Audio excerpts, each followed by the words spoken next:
তোমরা জানো অলস মানুষদের জন্যই কিন্তু এই পৃথিবীটা চলছে।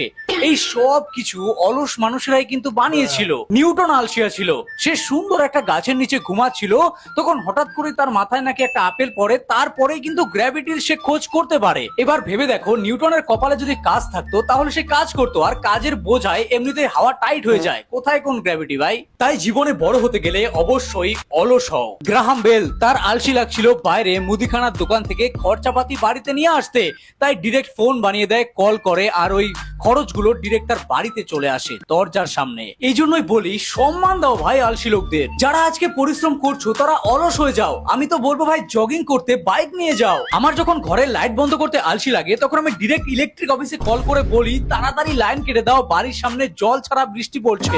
এই অমানবিকতা, অমানবিক। এই ভিডিওটা আরো বড় হতে পারতো, কিন্তু অলসতার কারণে এখানেই শেষ করছি।